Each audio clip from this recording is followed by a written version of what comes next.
नमस्कार, जोहार। मैं हूं शिवानी। झारखंड की ताज़ा खबरों में आपका स्वागत है। आज है 13 मार्च, दिन गुरुवार। अब चलिए बढ़ते हैं झारखंड की अब तक की बड़ी खबरों की ओर विस्तार से। कोयला आपूर्ति हुई बंद, बिजली संकट के आसार। हजारीबाग के एनटीपीसी केरेडारी में कार्यरत डीजीएम डिस्पैच कुमार गौरव की जान लेने के बाद एनटीपीसी कर्मियों में दहशत है, जिससे कोयले की आपूर्ति बंद है। इससे 32 थर्मल प्लांट्स को कोयला नहीं मिल पा रहा है, जिससे बिजली उत्पादन प्रभावित होने का खतरा है। पकरी, बड़वाडीह, चट्टी, बरियातू और केरेडारी कोल ब्लॉक में उत्पादन या डिस्पैच ठप है, जिससे 15 करोड़ रुपए का नुकसान हुआ है। डीजीपी ने सुरक्षा का भरोसा दिया है, लेकिन कर्मी अभी भी फील्ड में जाने से डर रहे हैं। होली को लेकर गिरिडीह पुलिस का विशेष जांच अभियान शुरू। गिरिडीह पुलिस प्रशासन होली को लेकर पूरी तरह अलर्ट है और किसी भी अनहोनी व हुड़दंग को रोकने के लिए विशेष वाहन चेकिंग अभियान चला रही है। इस दौरान शराब पीकर वाहन चलाने वालों की जांच ब्रेथ एनालाइजर से की गई और पटाखे जैसी आवाज करने वाले बुलेट जब्त किए गए। नगर थाना प्रभारी शैलेश प्रसाद के अनुसार शहरी क्षेत्र के चौक चौराहों पर पुलिस तैनात है और यातायात नियमों के पालन की अपील की गई है। कई वाहन जब्त कर जुर्माना भी वसूला गया है। नेपाल के विदेश मंत्री ने की बैद्यनाथ मंदिर में पूजा। नेपाल के विदेश मंत्री आरजू राणा देवबा ने देवघर स्थित बाबा बैद्यनाथ मंदिर में वैदिक मंत्रोच्चार के साथ षोडशोपचार पूजन कर दर्शन किए। उन्होंने मैया पार्वती मंदिर में भी पूजा अर्चना कर बाबा बैद्यनाथ और मैया पार्वती मंदिर के बीच अखंड सौभाग्य का प्रतीक गठबंधन किया। और इस दौरान मंदिर प्रभारी रवि कुमार और मुख्य प्रबंधक रमेश परिहस्त उपस्थित रहे। आरजू राणा देवबा वर्तमान में भारत यात्रा पर हैं और 17 से 19 मार्च तक नई दिल्ली में रायसीना डायलॉग में हिस्सा लेंगे। 800 मेगावाट प्लांट से अब झारखंड को मिलेगी सस्ती बिजली। झारखंड के पतरातू में 2400 मेगावाट क्षमता का पावर प्लांट बनाया जा रहा है, जिसमें 800 मेगावाट के 3 प्लांट शामिल हैं। हाल ही में पहले प्लांट की टेस्टिंग सफल रही, जिसमें 100 मेगावाट बिजली का उत्पादन हुआ। ग्रिड लाइन न बनने के कारण अभी इसे पूरी क्षमता पर नहीं चलाया गया। करीब 12,000 करोड़ की लागत से बने इस प्लांट पर अब तक 4,000 करोड़ खर्च हुए हैं। इससे झारखंड को सस्ती बिजली मिलेगी और राज्य आत्मनिर्भर बनेगा। रूफटॉप बार रेस्टोरेंट पर हाईकोर्ट का निर्देश। झारखंड हाईकोर्ट ने रूफटॉप बार और रेस्टोरेंट संचालन से जुड़ी जनहित याचिका पर सुनवाई करते हुए सुरक्षा मानकों का पालन सुनिश्चित करने का निर्देश दिया है।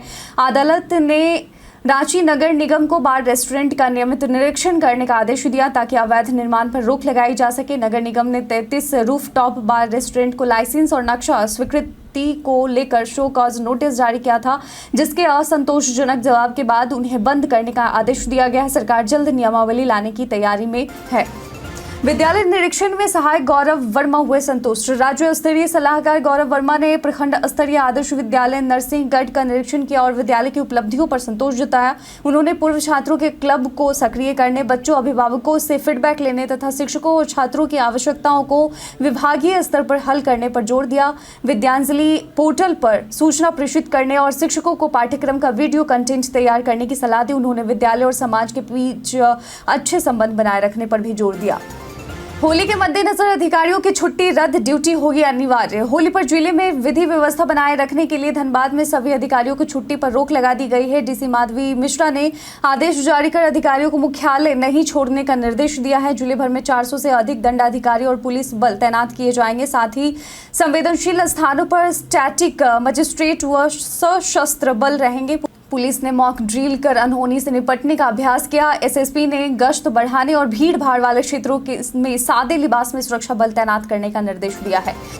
झारखंड में असिस्टेंट प्रोफेसर भर्ती प्रक्रिया शुरू। झारखंड विधानसभा में उच्च शिक्षा मंत्री सुदिव्य कुमार ने घोषणा की कि राज्य के विश्वविद्यालयों और कॉलेजों में 2416 असिस्टेंट प्रोफेसर की नियुक्ति के लिए जेपीएससी को भेजी गई अधियाचना में संशोधन किया जाएगा। इसके तहत 700 आवश्यकता आधारित व्याख्याताओं को वेटेज और उम्र सीमा में छूट दी जाएगी ताकि उनका 8 वर्षों का अनुभव व्यर्थ न जाए। कांग्रेस विधायक प्रदीप यादव ने इन व्याख्याताओं के सीधे समायोजन की मांग की, क्योंकि वे सभी आवश्यक अर्हताओं को पूरा करते हैं।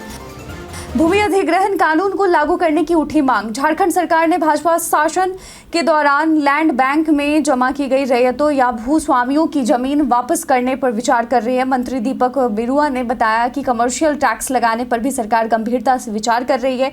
कांग्रेस विधायक प्रदीप यादव और स्टीफन मरांडी ने खासमहाल भूमि मामले को सदन में उठाया, जिस पर समाधान के लिए कमेटी का गठन हुआ। विधायक हिमलाल मुर्मू ने 2013 भूमि अधिग्रहण कानून को मजबूती से लागू करने की मांग की। की, जबकि रोशन लाल चौधरी ने विस्थापितों को मुआवजा न मिलने पर चिंता जताई। पीएम इंटर्नशिप 2025 के आवेदन की बढ़ी अंतिम तारीख। पीएम इंटर्नशिप 2025 के दूसरे फेज के लिए आवेदन की अंतिम तिथि बढ़ाकर 31 मार्च 2025 कर दी गई है। पहले इसके आवेदन की अंतिम तारीख 12 मार्च थी। इच्छुक उम्मीदवार अब आधिकारिक वेबसाइट pminternship.mca.gov.in पर जाकर आवेदन कर सकते हैं। इस चरण में 1 लाख उम्मीदवारों का चयन किया जाएगा। योग्य उम्मीदवारों की आयु 21 से 24 वर्ष होनी चाहिए और वे किसी फुल टाइम नौकरी या शिक्षा में शामिल नहीं होने चाहिए। IIT, IIM, CA, CS, MBBS, MBA जैसे उच्च शिक्षा प्राप्त उम्मीदवार इसके लिए आवेदन नहीं कर सकते हैं। इंटर्न को हर महीने 5,000 रुपये स्टाइपेंड मिलेगा और एक मुश्त 6,000 रुपये भी दिए जाएंगे। झारखंड सरकार लगाएगी व्यावसायिक भूमि कर। झारखंड के राजस्व एवं भूमि सुधार मंत्री दीपक बिरुआ ने विधानसभा में कहा कि व्यावसायिक उद्देश्यों के लिए उपयोग हो रही जमीनों पर वाणिज्यिक कर लगाने पर सरकार विचार कर रही है। उन्होंने स्कूलों में सड़क सुरक्षा को पाठ्यक्रम में शामिल करने की योजना का भी जिक्र किया। बिरुआ ने सड़क दुर्घटनाओं पर चिंता जताते हुए ब्रेथ एनालाइजर के वितरण का उल्लेख किया। बहस के दौरान भ्रष्टाचार के आरोपों को लेकर बीजेपी विधायकों ने वॉकआउट किया। इसके बाद सदन को 18 मार्च तक के लिए स्थगित कर दिया गया।